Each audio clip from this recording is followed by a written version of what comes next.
E quando Jesus ia saindo do templo, aproximaram-se dele os seus discípulos para lhe mostrarem a estrutura do templo. Jesus, porém, lhes disse: não vedes tudo isso? Em verdade vos digo que não ficará aqui pedra sobre pedra que não seja derrubada. E estando assentado no Monte das Oliveiras, chegaram-se a ele os seus discípulos, em particular dizendo: dize-nos quando serão essas coisas, e que sinal haverá da tua vinda e do fim do mundo? E Jesus respondendo, disse-lhes: acautelai-vos que ninguém vos engane, porque muitos virão em meu nome, dizendo: eu sou o Cristo, e enganarão a muitos, e ouvireis de guerras e de rumores de guerra. Olhai, não vos assusteis, porque é mister que isso tudo aconteça, mas ainda não é o fim. Porquanto se levantará nação contra nação, e reino contra reino, e haverá fomes, e pestes, e terremotos, e vários lugares. Mas todas essas coisas são o princípio das dores. Então vos hão de entregar para seres atormentados, e matar-vos-ão, e sereis odiados de todas as gentes por causa do meu nome. Nesse tempo muitos se escandalizarão, e trair-se-ão uns aos outros, e uns aos outros se aborrecerão. Surgirão muitos falsos profetas, e enganarão a muitos. E por se multiplicar a iniquidade, o amor de muitos se esfriará. Mas aquele que perseverar até o fim será salvo. Senhor Jesus, eu peço, Deus, que nesse momento a tua presença constrangedora, Pai, ela se estabeleça nesse lugar. E ela comece, Senhor, a fazer uma obra em nossos corações, nos livrando de toda distração que possa roubar o entendimento dessa mensagem. Senhor Jesus, eu peço, Deus, que de fato uma intervenção espiritual nesse lugar. Nós pedimos, Deus, para entrar nos santos dos santos. Nós pedimos para ver a sua face, que isso seja realizado, Deus, nesse momento agora. Pai, em nome de Jesus, alinha o nosso pensamento ao seu pensamento. Pai, que nós possamos entrar numa rota de convergência para a sua vontade. Nós te adoramos, Deus. Aleluia. Não existem tantos assentos assim. Então peço que vocês deem prioridade aos mais velhos, deem prioridade aos pastores, mas da forma que você se sentir mais à vontade, por favor, se aconchegue. Amém? Nós não tivemos tempo para fazer longas apresentações, mas eu gostaria de dizer um pouco sobre o Align, sobre o evangelismo inteligente e me apresentar também. Meu nome é Heiler. Eu lidero um trabalho chamado Evangelismo Inteligente e no decorrer de 3 anos de ministério, o Senhor tem nos capacitado a estar nas ruas, a fazer alguns trabalhos assistenciais na cidade escritural, em outras cidades de Brasília, a estar discipulando e acompanhando famílias e também, sabe, trabalhando o evangelho do reino para que ele entre em casas de socorro, sabe, que ele entre nas famílias e nos lares, e esse é o nosso projeto. Acaba que a reunião Align, o que nós fazemos aqui é fruto de 3 anos de ministério. Frequentemente esse tipo de reunião era feita nos lares. Frequentemente esse tipo de reunião era feito nas casas, mas por debilidades estruturais mesmo, assim, questão de física, nós evoluímos para os espaços congregacionais. Porque nós sabemos que a mensagem que o Senhor tem nos entregado, ela é de interesse de todos aqueles que se movimentam no reino. Na verdade, eu fiz questão de convidar para esse momento pastores, líderes de movimentos, líderes de jovens, líderes de congregações, pessoas influentes, as vozes de Brasília, porque eu acredito que um avivamento ele vai vir daqui, ó. Ele não vai vir dessa reunião e desse evento, ele vai vir da sua iniciativa e vai vir a partir do que você tem feito para o reino de Deus. A mensagem que nós preparamos essa noite fala a respeito dos verdadeiros alicerces de um avivamento sustentável. E, na verdade, a primeira consciência que você deve ter para o florescimento de um avivamento sustentável é que ele não depende de você. E, principalmente, ele não depende das suas capacidades. E ele não depende das suas iniciativas, da excelência da sua publicidade. Isso não tem nada a ver com isso. Um avivamento ele é uma intervenção divina, espiritual e verdadeira, que atua sobre a terra, constrangendo corações ao entendimento bíblico, à honra aos pais, à conexão intergeracional e à consciência missionária. Na verdade, nenhum avivamento na face da terra se estabeleceu sem esses 4 pilares. E todas as vezes que nós simulamos eventos espirituais, eventos sobrenaturais, para tentar atrair a presença de Deus, nós falimos. E tudo que nós conseguimos construir não passa de aparência. Acontece que quando você busca o reino de Deus e você não se sente correspondido à altura, você precisa fabricar a presença. E talvez esse seja o maior problema da nossa geração. Uma característica expositiva que visa, na verdade, mostrar evidências ali de espiritualidade, poses de espiritualidade, mas sem frutos de convergência. É por isso que eu vos convido a ler esse texto de Mateus 24, porque ele nos dá uma perspectiva escatológica do reino de Deus. Ele nos dá uma perspectiva muito final, sabe, sobre todas as coisas. Acontece que se você não tivesse uma previsão dos acontecimentos que Deus tem reservado para a nossa terra, provavelmente nós não nos conservaríamos firmes na fé que salva. Vocês estão me entendendo? Então diga amém. Diga glória a Deus. Pensa comigo. Se você não tivesse um vislumbre a respeito do fim dos tempos, provavelmente você não manteria a fé que salva no seu coração. Você já se perguntou qual é a necessidade do Espírito Santo revelar o livro de Apocalipse a João? Por acaso é de alguma forma produtivo você ter consciência a respeito de eventos que não fazem parte do seu tempo? Por que o Espírito Santo, por que Jesus, durante toda a história, faz questão de mencionar elementos do fim? E sabe, mais do que mencionar, ele coloca esses elementos proféticos sobre terremotos e guerras e rumores e pestes. Ele coloca isso como indicativos. É como se fosse, como é que eu posso dizer? É como se fossem setas que apontassem para o fim, sabe? Algumas coisas que falam assim, olha, quando você perceber o que está acontecendo no mundo, quando você começar a avaliar o tempo e o modo de Deus, o tempo em que o homem tem se entregado, os interesses dele, as vontades do homem moderno, você vai perceber, você vai ter um toque, um vislumbre de que Jesus está voltando. E eu não preciso fazer essa pergunta para vocês. O que nós temos contemplado no mundo? E será se o que nós temos contemplado tem realmente nos dado evidência de que Jesus está voltando? Quantos aqui tem alguma dúvida? Fala assim, cara, não, nunca ouvi falar dessa mensagem. Todos aqui já ouviram falar que Jesus está voltando. Todos aqui já pregaram que Jesus está voltando. Mas que discernimento, que tipo de interpretação você tem a respeito dos tempos?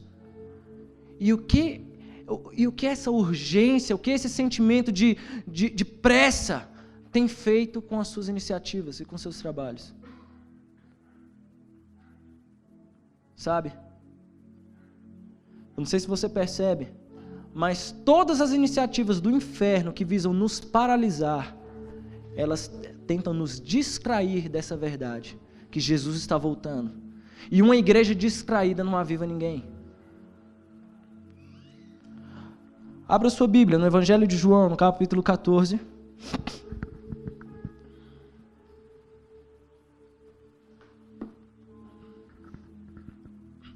O Evangelho de João, no capítulo 14. Jesus, ele se reúne com seus discípulos. E ele tem um discurso um pouco diferente de todos os outros que ele já teve. Porque no capítulo 13, ele está ali anunciando que será crucificado, que será entregue para ser morto. Ele abandona aquela posição de mestre e pega uma bacia e uma toalha e vai lavar os pés de cada um dos seus seguidores. Preparados ali para a Páscoa, preparados ali para cerimônias judaicas que tinham a ver com a festa. Então ele se assenta com seus discípulos, troca informações, troca alimentos e diz: um de vocês vai me trair. Um de vocês vai me trair. E ele, tendo conhecimento de que se tratava de Judas, ele vira para Judas e fala: o que você for fazer, faze-o depressa.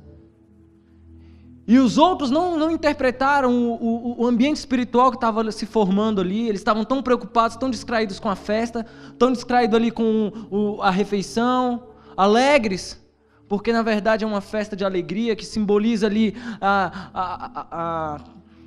o êxodo do povo de Israel do Egito para o deserto. Mas existia uma conspiração que os discípulos não estavam atentos. E ele começa logo no versículo 1 dizendo: não se preocupe, não se turbe o vosso coração. Se você crê em Deus e crer também em mim, você não tem razões para se preocupar. Mas eu acredito que tem. Porque no capítulo 13, Jesus ele dá uma missão que é um pouco complicada de entender. Ele diz assim: um novo mandamento vos dou, que vos ameis uns aos outros, assim como eu vos amei. Então, pensa comigo, o homem, a coisa mais difícil para o homem na sua natureza caída e totalmente contaminada pelo pecado é amar um outro semelhante na mesma condição que ele. Amar é uma missão difícil. Parece fácil, mas não é tão romântico assim. Porque amar tem a ver com você tolerar os defeitos, tem a ver com você perdoar, tem a ver com você relevar o que te fere. Amar é um custo. E principalmente Jesus, ele menciona em alguns outros pontos da palavra sobre amar a Deus sobre todas as coisas e o teu próximo como a ti mesmo. Aqui não. Esse não é um mandamento da lei, esse é um mandamento dele. Um novo mandamento vos dou, que vos ameis uns aos outros, assim como eu vos amei. Você não é mais o padrão de amor que o mundo precisa. O amor de Jesus é o verdadeiro padrão de amor. Porque você pode muito bem se odiar por isso. Mas o amor de Jesus não. O amor de Jesus é sacrificial. Ele envolve renúncias, um conjunto de renúncias diárias, um conjunto de situações onde você tem que ceder. E ele estava se colocando como padrão de amor para aquele tempo. Essa é uma missão impossível. Essa é uma missão muito difícil de se realizar. Mas ele estava dizendo: olha, não se turbe, não se preocupe. Sabe por quê? Porque ele não estava dizendo assim que o Espírito Santo, ele é o nosso consolador, porque ele é um analgésico das nossas dores. Não. Ele estava falando assim: ó, não se preocupe, porque as dores vão vir, mas eu estou te dando garantias de que elas são transponíveis. De que elas são obstáculos que você pode vencer. É essa garantia que o texto está falando. Uma garantia de vitória a partir do consolo do Espírito Santo nas dores de um discipulado, nas dores de um pastoreio, nas dores de um movimento, nas dores de iniciativas evangelísticas e missionárias. Vai doer. Eu não sei se você lembra daquela parábola onde ele fala sobre alguém construiu na areia e alguém construiu na rocha. Nenhuma das duas ocasiões livrou aqueles homens de tempestades. Eles passaram por tempestades. A garantia que o Espírito nos dá é de sobrevivência a ela. Essa é a garantia que o Espírito nos dá. E eu tenho certeza que muitos aqui já choraram lágrimas por dores pastorais. Pessoas que você perdeu, trabalhos que foram abortados, sonhos que o pecado roubou de você, situações de vício, o pecado ele vai te colocando em um vício, da qual você já não consegue se livrar dele. Ele te acorrentou. Todos nós sofremos, mas eu queria dizer que o que essa mensagem está nos dizendo é que nós somos alvos de uma graça tão misericordiosa que nos deu de presente o Santo Espírito dele para nos consolar em cada uma das nossas adversidades. Vocês estão me ouvindo? Acontece que o texto de João 14 inteiro, ele é praticamente uma apólice de seguro. Eu até escrevi o que é uma apólice de seguro, porque a minha esposa ela vende seguro e ela sabe melhor do que eu. Ela colocou assim: é um documento emitido por Deus que formalizou a aceitação do risco. Nela estão discriminadas uma série de condições à pessoa assegurada, coberturas e garantias contratadas, o valor do prêmio, assim como o prazo do contrato.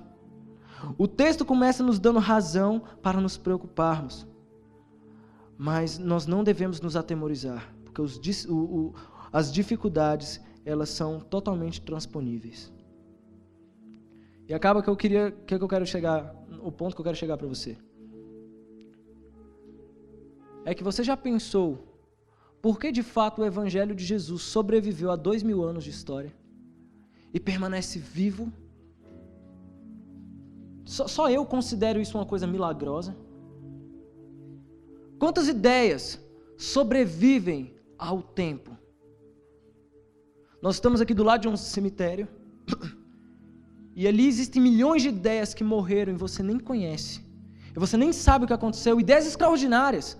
Às vezes um novo tipo de produto, um novo tipo de sistema, uma solução para todos os problemas que o mundo tem, no sentido de energia, no sentido de meio ambiente, qualquer coisa. Não sobreviveu uma geração, está enterrado ali. Por que o Evangelho de Jesus, que na verdade partiu de um homem pobre, que atingiu uma circunferência irrelevante, liderada por uma meia dúzia de analfabetos, na maioria escravos, o que faz isso sobreviver? O que fez a sua Bíblia chegar nas suas mãos? Eu queria dizer que um avivamento, ele é fruto de uma intervenção espiritual que visa manter acesa a chama do Evangelho. Sabe, não é bem uma coisa que você produz, é uma coisa que realmente vem dele. Porque a história da igreja já registrou pontos altos e pontos baixos. Nós já vivemos uma era de sombras. Nós já vivemos uma era assim, muito assustadora, muito diferente. E o que fez isso permanecer? Uma vez, um imperador, ele estava perseguindo os cristãos e ele foi aconselhado por um dos seus generais que dizia assim: você corta um cristão no meio e nasce dois. Porque tudo aquilo que você persegue cresce. E isso não faz sentido. Isso não faz sentido. Aquilo que é perseguido, ainda mais com a força de um império, que derrubou inúmeras nações e reis, não conseguiu derrubar um boato de um cara que ressuscitou. Isso só pode ser fruto de uma intervenção espiritual. Diga aleluia, isso só pode ser fruto de uma intervenção espiritual.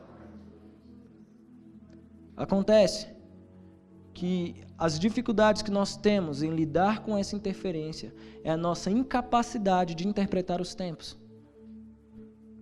Jesus ele chegava e falava assim: vocês olham para o vento e vocês sabem que está chegando a chuva, vocês olham para o céu e sabem que está chegando ali o inverno, mas vocês não sabem discernir os tempos. Vocês não sabem discernir o que está acontecendo.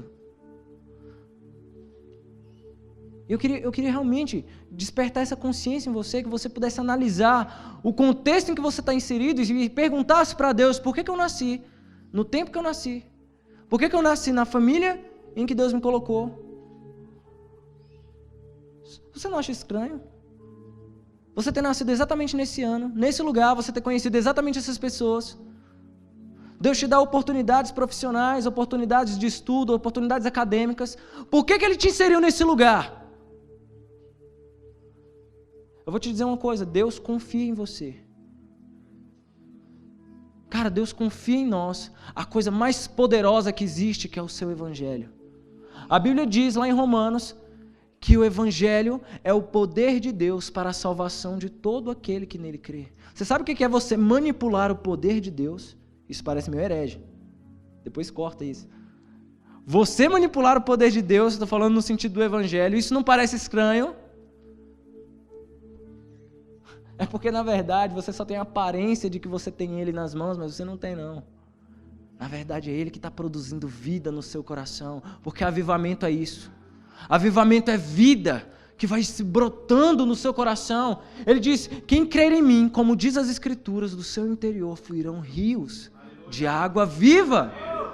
Sabe, então o que flui do seu coração, na verdade é fruto de algo que nasceu em Deus, no coração dele.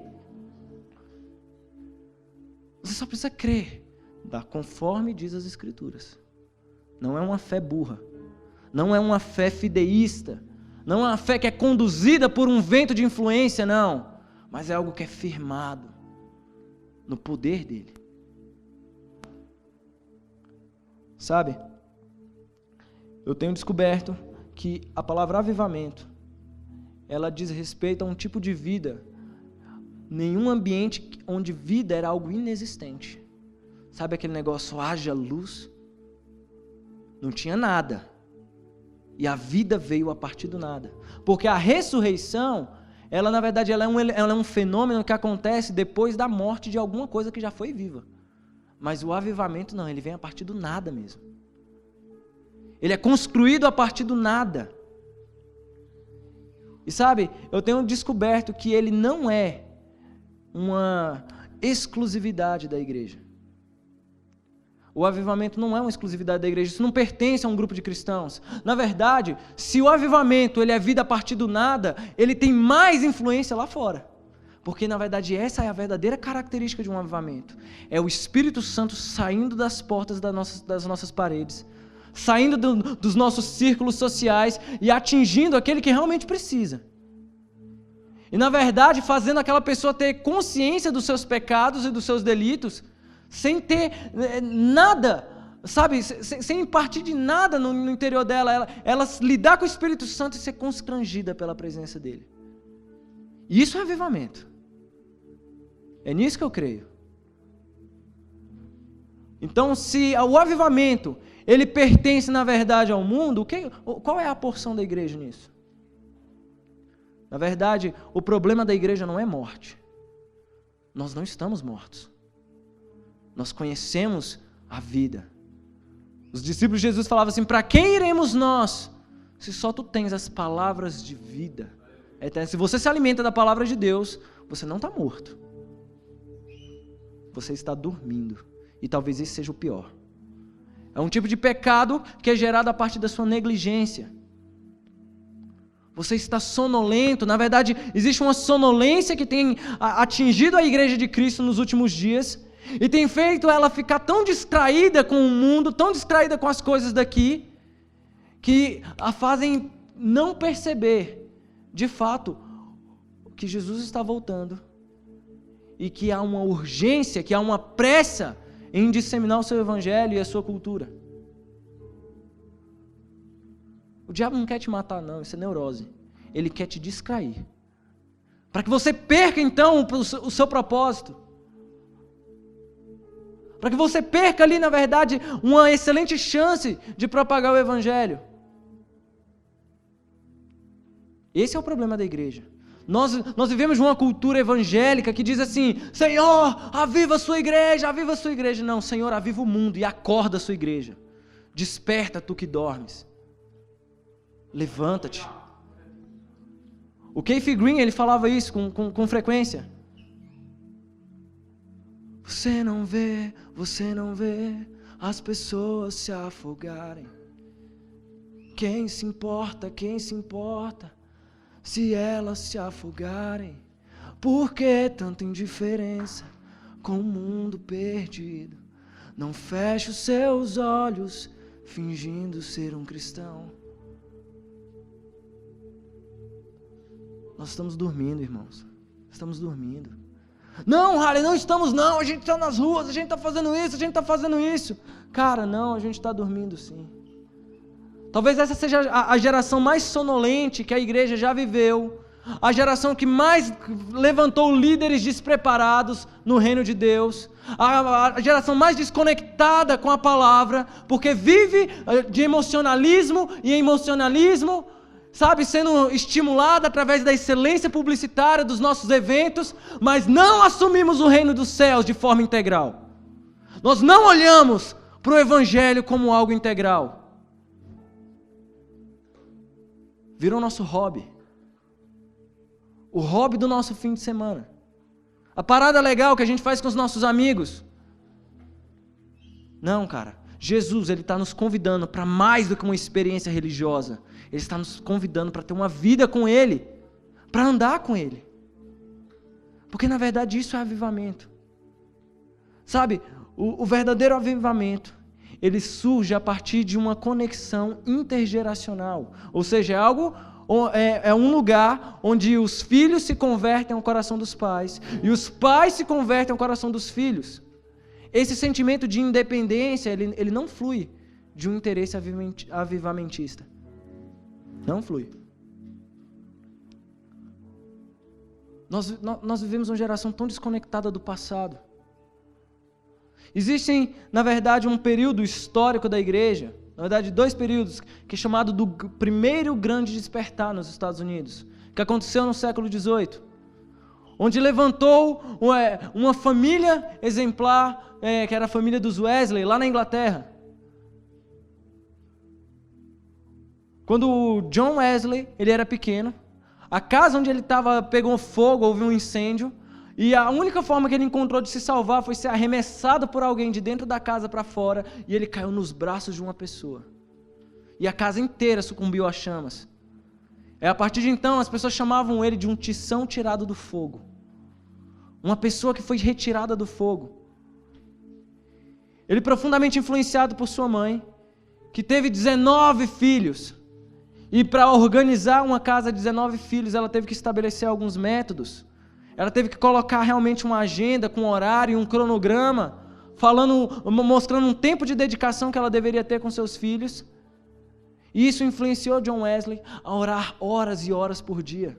Até hoje, a casa dele está lá na Inglaterra, e é possível ver as marcas dos joelhos dele no chão, onde ele orava por mais de horas e horas, clamando por um avivamento. E quando isso realmente chegou à tona, isso veio à evidência, ele começou a ir para as ruas.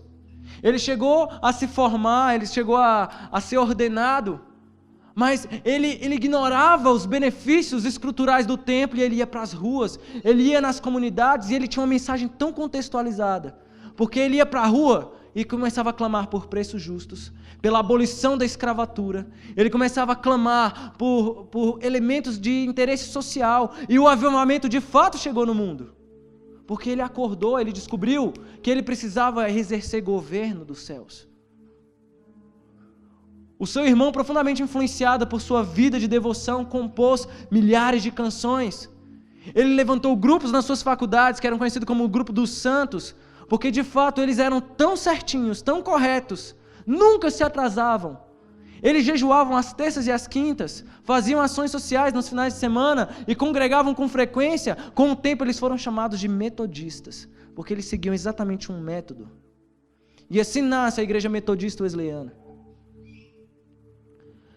Perseguido pela coroa do seu tempo, muitos ingleses migram para a Nova Inglaterra, do outro lado do continente,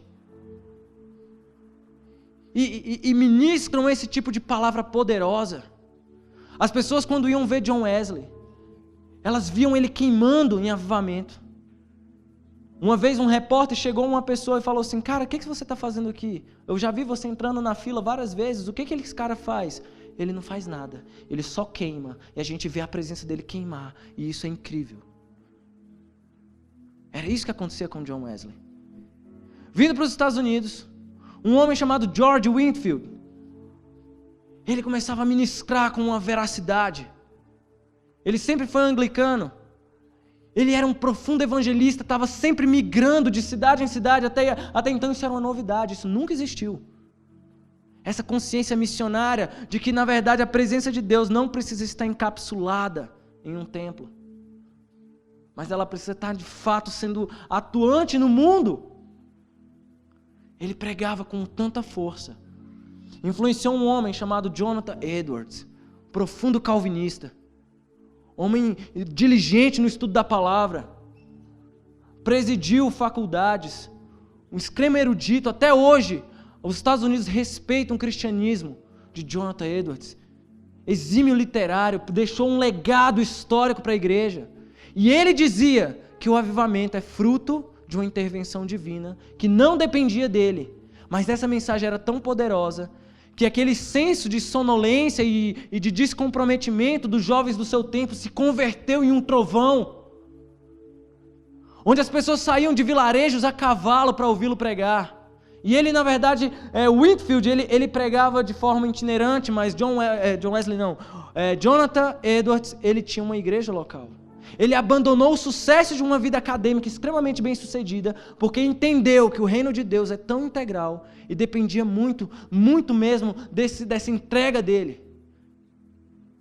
E por incrível que pareça, Jonathan Edwards foi expulso da igreja que congregava.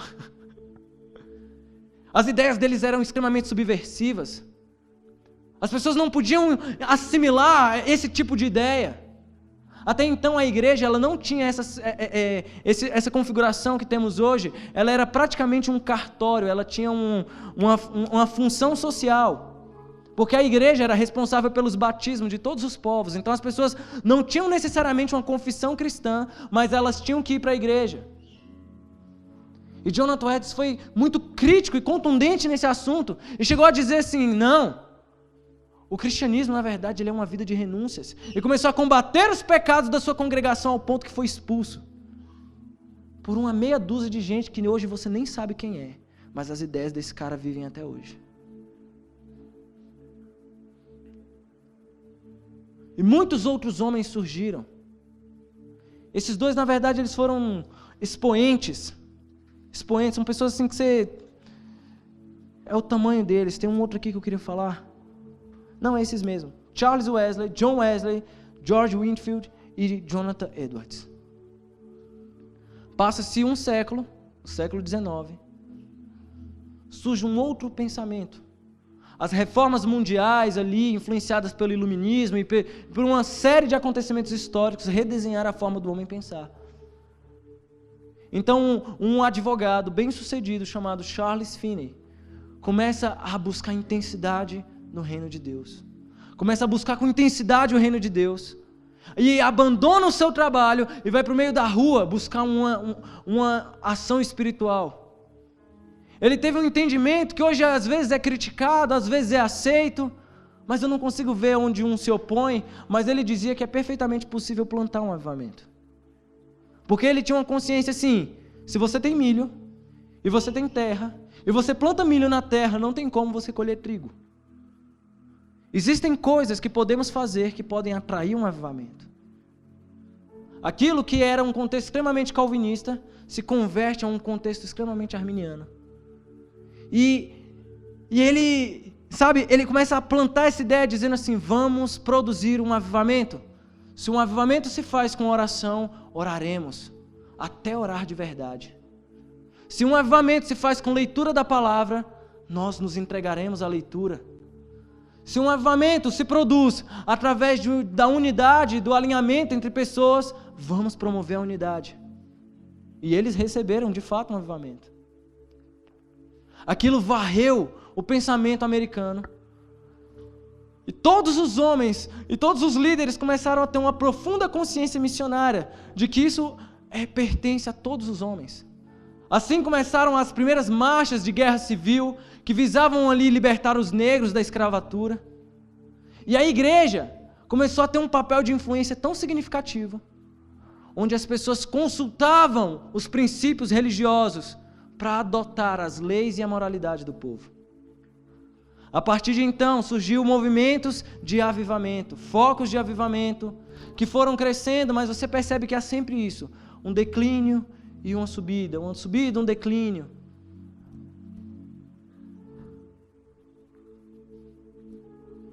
Extremos expoentes da palavra de Deus, Charles Finney, um outro cara chamado Asahel Nettleton, profundo pregador. Na verdade, ele era calvinista. Ele talvez foi o homem mais competente a ministrar a fé reformada em um contexto de avivamento.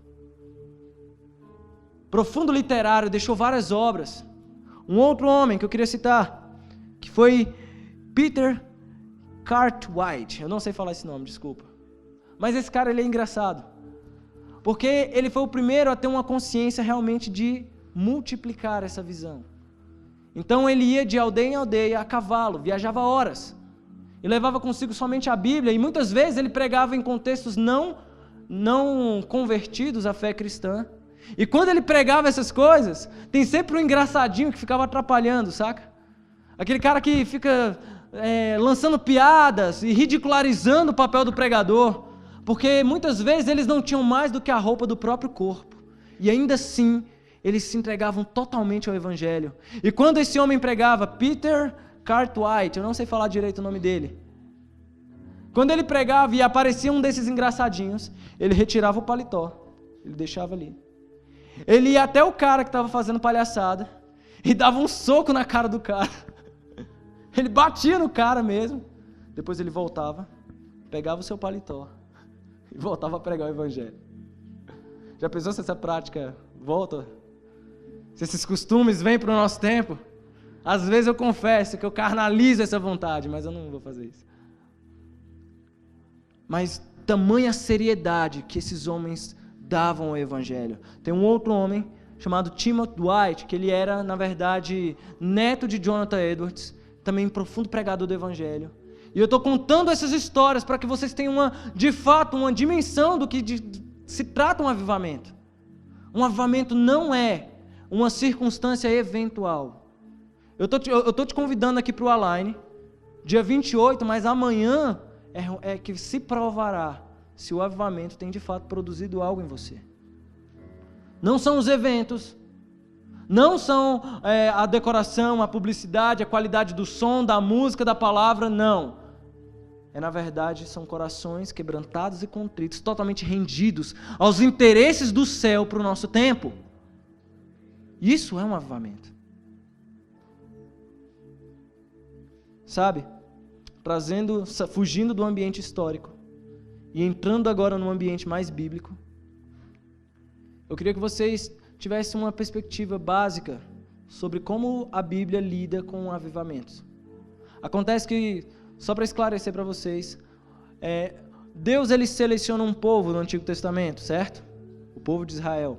Acontece que o povo de Israel, ele é como se fosse uma parte muito pequena de algo maior, onde Deus ele extrai e coloca num laboratório chamado tempo, e ele vai fazendo experimentos ali com aquele povo, e esses experimentos geram princípios para a igreja universal hoje.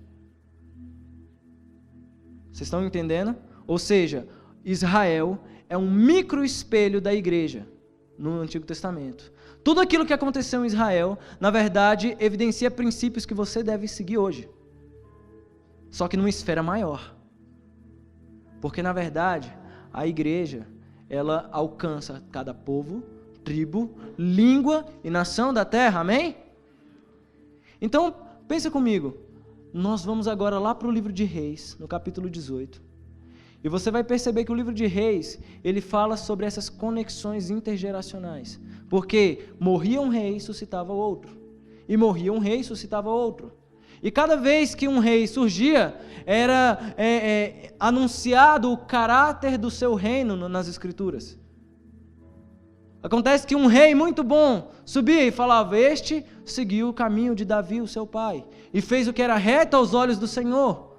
Então esse rei morria e falava assim, não, este não seguiu o caminho de Davi, nosso pai, e ele fez o que era abominável aos olhos do Senhor. E você percebe que em muitos momentos da palavra, há profundos picos de avivamento, onde o povo se converte à realidade das Escrituras, se converte dos seus pecados e volta ao Senhor, mas há momentos onde eles levantam os altares a Baal, onde eles levantam postes ídolos, e eles fazem sacrifícios humanos. E aqui em Reis, 2 Reis, no capítulo 18, você vai perceber a história de um cara chamado Ezequias. Ele foi um rei bom, que ele fez algo produtivo aos olhos de Deus, segundo Davi, retirou os altos de Baal, e ele fez coisas boas, mas ele era humano e se perdeu no meio do caminho. Ele fez coisas erradas ao ponto de que Deus falou que ele iria morrer. Ele clamou pela misericórdia divina e presenciou um milagre, Deus acrescentando tempo a ele. Ele viu o relógio regressar, voltar para trás, mas ele morreu. E o filho que nasceu dele se chamava Manassés. E Manassés teve um reino terrível. Talvez não houve um rei que foi tão pior na história de Israel quanto o rei Manassés. Para você ver o caráter do seu ministério, o caráter ali do seu reinado, não se comparou a nenhum rei que antecedeu, ou ao ponto de que o escritor ele registrou que o caráter do reinado de Manassés era semelhante aos dos povos que habitavam em Canaã antes da chegada do povo de Deus, que cometeram pecados terríveis contra o Senhor. Ele chegou a sacrificar os próprios filhos a um deus chamado Moloque, no fogo, e morreu. E deixou uma devassidão em Israel.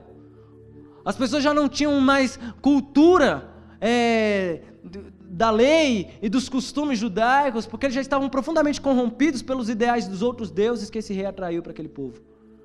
Então ele tem um filho chamado Amon, que também tem um reino mau, que também tem um governo ruim. E ele não durou muito tempo. Depois de 2 anos que ele subiu ao trono, ele morreu vítima de uma conspiração. Então Israel estava num caos político, numa decadência política, numa decadência religiosa. E quando Amon morre, ele deixa um filho de 8 anos para segurar esse problema, para segurar o trono de Israel. Mas ele foi criado e influenciado por um profeta chamado Jeremias, que o ensinou alguns resquícios dos costumes judaicos, dos resquícios ali da lei do Senhor. E ele olhou para o templo e falou: por que esse templo está tão destruído? Vai até os homens que cobram os impostos e levem até os homens que fazem ali a engenharia e a arquitetura e entregue a eles de um modo onde eles nem precisem prestar contas, porque são honestos, e reconstruam esse templo. Então eles fazem isso, eles pegam aqueles recursos e vão reconstruir as ruínas do templo, e reconstruindo se encontram com o livro da lei. Então é enviado para o sacerdote, que apresenta aquele livro ao rei, e que, presenciando e tendo contato com aquela palavra, ele descobre os seus pecados e diz: o Senhor está irado conosco, nós pecamos contra os costumes desse livro. Convoquem todas as nações e todos os líderes de influência, todos os generais e militares, e tragam em praça pública e façam leitura desse livro, para que todos tenham contato com essa palavra e se arrependam dos seus maus caminhos. Existia um juízo que estava determinado para aquele tempo, mas o próprio Deus percebeu as intenções do coração de Josias e falou: olha, eu vou cobrar o juízo, mas não no seu reinado, porque você se dobrou. Existia uma promessa no dia que aquele templo foi construído, que dizia que se o meu povo, que se chama pelo meu nome, se humilhar e orar e buscar a minha face e se converter dos seus maus caminhos, então ouvirá do céu: perdoarei os seus pecados e sararei a sua terra. Porque na verdade esses são os alicerces de um avivamento sustentável, um tipo de convergência tão constrangedora, que na verdade tem apontado os seus pecados, tem te feito voltar para as Escrituras e te dado consciência missionária. Se o avivamento que Deus for fazer nessa terra não for reproduzido por você, não faz sentido Ele te dar isso. Não faz sentido. Acontece que sabe qual é o meu convite para vocês mesmo essa noite? Eu quero que vocês encarem o avivamento como uma realidade potencial para os nossos tempos. Que apesar de todas as calamidades que lemos no início de Mateus 24, Deus ele tem reservado a fé do seu povo. Deus ele tem reservado a nossa fé. E Ele moverá os céus e a terra para zelar por sua palavra. Uma fala de Jesus que me impressiona muito é quando Ele questiona aos discípulos: quando o Filho do Homem vier, porventura Ele achará fé na terra? Eu digo que sim, mas é de fato duvidoso. Mas existe uma garantia espiritual, uma apólice de seguro do Espírito Santo, que nos dá garantias de que Ele vai nos fazer perseverar até o fim. E as coisas vão piorar, porque o amor de muitos se esfriará. Mas ao passo que o amor de muitos se esfriará, o seu amor, ele vai se multiplicar. Ele vai se multiplicar. Nós estamos vivendo o último tempo sobre a face da terra e não se prega mais sobre isso. Nós estamos vivendo os últimos momentos na face da terra e você não ouve mais palavras sobre isso. Eu quero convocar você para seus pregadores dessa mensagem. Eu quero alinhar o corpo de Cristo nessa consciência, onde o que você faz tem impacto no mundo. Que existe sim uma situação que está acontecendo e você não pode estar dormindo. Quando o avivamento chegou a Josias, isso veio por conta de um contato profundo que ele teve com a palavra, que denunciou os seus caminhos maus. Então essa é uma noite de arrependimento. Eu quero que a presença do Espírito Santo seja tão constrangedora que você venha se arrepender de cada um dos seus erros, porque você já não tem mais o direito de errar. Você já não tem mais o direito de tropeçar, de ficar brincando com a sua fé, de ficar brincando de igreja, ficar brincando de chapação. Não, cara. Deus está te levando para assumir um compromisso real. Não emocional, mas um compromisso real com a sua palavra. Eu vejo jovens tão apaixonados por Jesus. Nunca houve um avivamento que aconteceu sem a presença dos jovens. Eu mencionei Jonathan Edwards, 24 anos. George Whitefield, 26 anos. John Wesley, 14 anos. Eu mencionei Josias, 8 anos. Mas houve a influência de um cara chamado Jeremias, lembra? Que era um idoso. Na verdade, quando nós nos convertemos aos interesses dos nossos pais, quando nós nos convertemos ao coração ali da nossa história, nós temos zelo pela palavra de Deus. Não se relacione com a igreja sem conhecer a sua história. Conheça a sua história. Você tem uma origem, você veio de um lugar. Na verdade, nós não temos a revelação dos últimos tempos. Não existe nenhum versículo bíblico desconhecido. Tudo já foi estudado, tudo já foi profundamente analisado. Só se dobre mesmo, vai para o seu quarto, pega a sua Bíblia, sai do seu Facebook, sai ali da internet e começa a assumir o seu compromisso. Porque senão eu te aconselho a fazer outra coisa. Faça algo mais útil na sua vida, mas se for para você ser cristão, seja cristão de verdade. Não cultive uma cultura de aparência e do culto à própria imagem. Mas de fato, se esconda no Senhor, a ponto de que o anonimato vai te proteger. O anonimato vai nos proteger de tudo aquilo que possa acontecer conosco e que não nos importemos com isso. Para fechar, abra sua Bíblia lá em Apocalipse.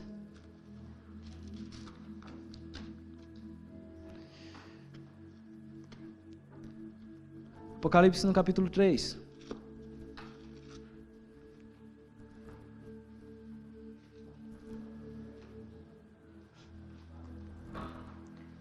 Nós mencionamos elementos históricos, elementos bíblicos, e agora eu vou falar de uma esperança, que está aqui no capítulo 3, verso 14, uma carta do próprio Jesus à igreja de Laodiceia, que diz: E ao anjo da igreja que está em Laodiceia, escreve isto. Isto diz o Amém, a testemunha fiel e verdadeira, o princípio da criação de Deus. Eu sei as tuas obras, nem és frio nem quente. Tomara que foras frio ou quente, assim porque és morno e não és frio nem quente, vomitar-te-ei da minha boca. Como dizes, rico sou, estou enriquecido e de nada tenho falta, e não sabes que és um desgraçado, miserável, pobre, cego e nu.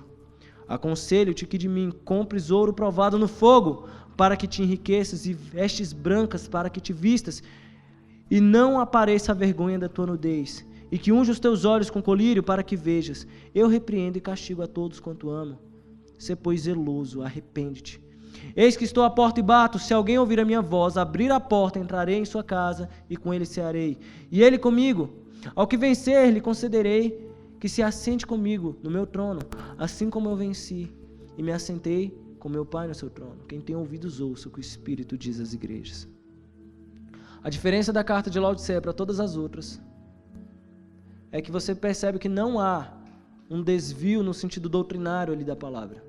Todas as outras falam: olha, vocês estão pecando nisso, vocês estão tolerando ali Jezabel, mulher profetiza que engana muitos. Olha, vocês estão tolerando os nicolaítas, eu aborreço deles. Sabe, ele vai dando ali indicativos doutrinários de alguns desvios, porque ele está zelando pela palavra, mas ele chega aqui na última igreja, que representa a nossa igreja, e ele não menciona esse problema. Porque de fato nós estamos nos alimentando com muita frequência de informações sobre Deus, mas não estamos sendo transformados por Ele. Nós estamos visitando ali páginas e páginas no YouTube, no Facebook e lendo livros. Nunca houve tanta eclosão ali, como é que eu posso dizer? Midiática, no sentido literário, muitos livros, a produção de material e seminários, e congressos e conferências. A gente sabe a palavra. Eu acho que a grande diferença, o grande problema do nosso tempo é a falta de postura à palavra que recebeu. Porque nós saímos daqui felizes, mas não praticamos nada. E talvez esse seja o tempo que eu queria convidar vocês. Fique de pé, por favor. Um tempo de prática.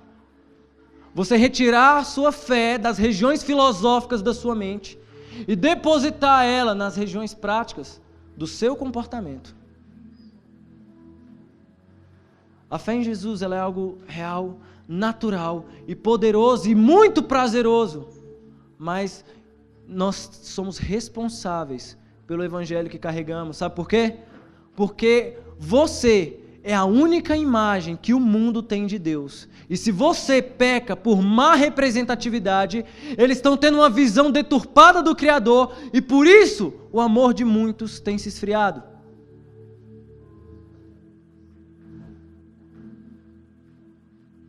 Olhe para o seu interior agora. Feche os seus olhos e comece a clamar. Comece a orar por um avivamento. Senhor Jesus, faça um avivamento no nosso tempo, Deus.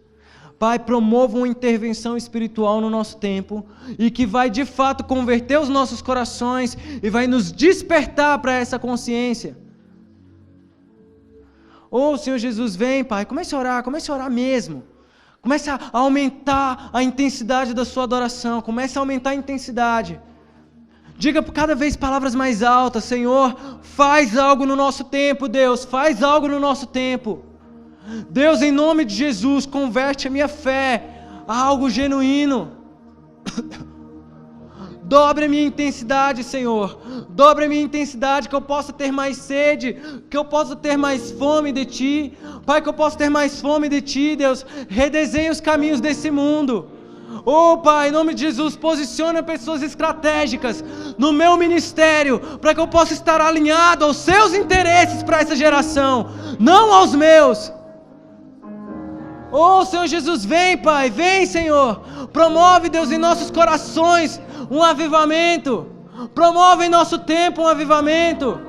Aviva, Senhor, a Tua igreja. Aviva, Senhor, a Tua igreja. Senhor, aviva, Deus, a Tua igreja. Promove, Deus, uma intervenção no meio do tempo. Comece a orar. Os pastores comecem a orar. Comece a orar pelos jovens. Os jovens comecem a se dobrar em honra aos seus pastores.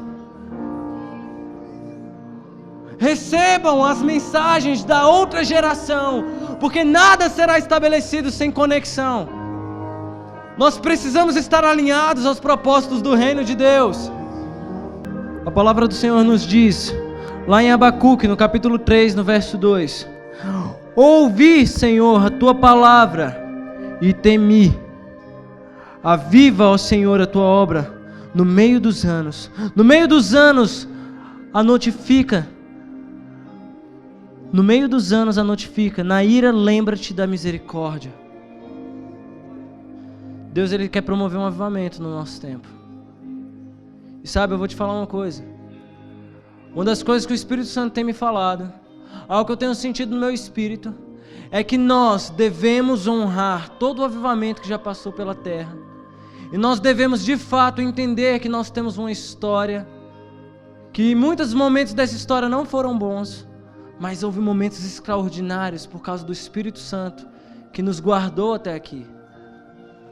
Mas, apesar de todo esse respeito e esse débito de honra que temos com a geração dos nossos pais, Deus tem identidade para o avivamento que nós vamos viver hoje. Não será um avivamento conforme aquilo que já vimos. Nós enfrentamos problemas novos, nós enfrentamos dificuldades novas, mas temos o mesmo Espírito. Mas também temos soluções novas e criativas. Deus ele está movimentando o seu povo de um jeito muito diferente. Nunca sobre a face da terra a igreja se moveu dessa forma, com cultos nas ruas, cultos nos lares, discipulados à distância, com um conteúdo frenético. Na verdade, isso são coisas boas. Deus tem identidade para o avivamento que nós vamos viver. Não seremos conhecidos como reprodutores de um avivamento técnico, mas como avivalistas, brasas que extraíram a revelação dos céus para o tempo que vivemos hoje. O mundo vai ver em você algo que nem a história pode contar, que é a presença de Deus. Então feche seus olhos mesmo. Eu estou tentando respeitar o horário, mas eu quero deixar o Espírito Santo agir em nós, porque eu não posso aceitar que você saia desse lugar do mesmo jeito. Não convidamos vocês para um evento, te convidamos para um propósito. Deus não une pessoas, Ele une propósitos. Existem propósitos na sua vida que está ligado com a vida daquele cara que você não conhece. Existem propósitos na sua vida que está ligado com aquela moça ali que você não conhece. Mas Deus está alinhando o seu povo para um entendimento. Porque a partir dessa consciência, nós vamos transformar o mundo em que vivemos. Então diga: eu creio. Eu creio no Espírito Santo, eu creio no seu poder, eu creio no seu agir, e eu sei que Ele tem algo novo reservado para o nosso tempo. Eu sei que Ele tem algo novo reservado para o nosso tempo. Senhor Jesus, faça conforme o teu querer, faça conforme o seu agir, segundo a sua boa vontade. E Deus, se a figueira não florescer, se os frutos não aparecerem, se as dificuldades se mostrarem fortes, saberemos que aqui ainda há alguns remanescentes que confiam no Senhor, apesar de cada uma dessas evidências. Um avivamento não vai acontecer lá fora se ele não acontecer aqui dentro. Desperta, igreja, desperta, igreja, desperta, igreja, desperta, igreja. Levanta um clamor, levanta um clamor.